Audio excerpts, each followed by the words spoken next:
Vítajte pri našom dnešnom špeciálnom videu. Radi by sme vám predstavili niečo výnimočné a tým je Cesta okolo sveta, hviezdna edícia 2025. Juraj, aké miesta spolu navštívime?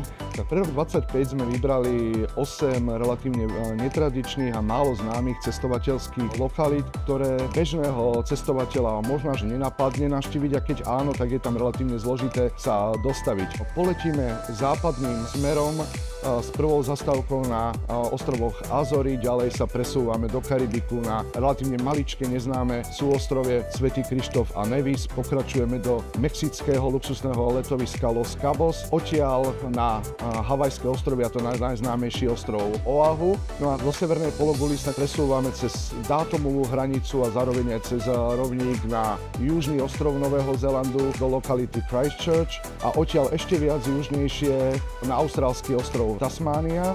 No a v Tasmánii to zvrtneme a ideme opäť smerom na sever cez indonésky ostrov Lombok a južnú časť Sri Lanky sa po 21 dňoch dostaneme až na Slovensko.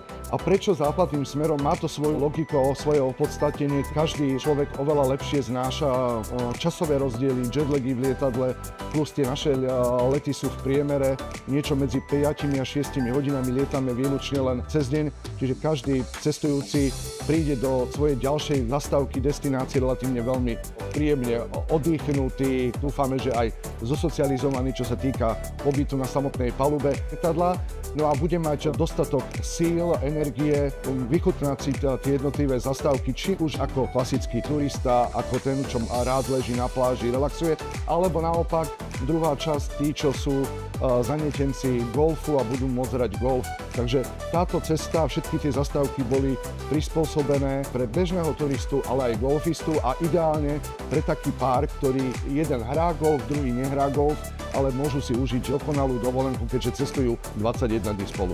Veľkou devizou tohto produktu je, že šetríme čas, ktorý strávia cestujúci na letiskách, pri check-inoch, na hoteloch, pri transferoch. Znamená to, že napríklad na samotný check-in na letisku okrem odletu z Bratislavy sa klient fyzicky nemusí dostaviť. My načekujeme ho bez jeho fyzickej prítomnosti, takisto jeho cestovnú batožinu odvezieme z hotelovej izby až priamo na letisku, on uvidí až v ďalšej destinácii.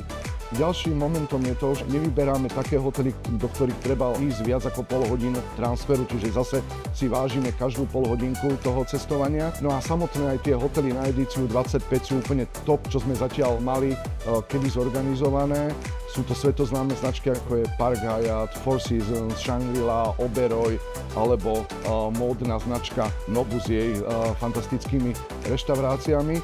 A tým, že máme 8 zastávok, zvolili sme aj v každej destinácii inú svetovú značku hotela, aby sme dali cestujúcim možnosť aj porovnať a urobiť si vlastne taký vlastný mini prieskum hotelových svetových značiek počas tejto trojtýždňovej dovolenky. Ak vás tento štýl cestovania zaujíma a chcete získať viac informácií, kontaktujte nás. Prípadne, Juraj, chceš k tomu ešte niečo viac dodať?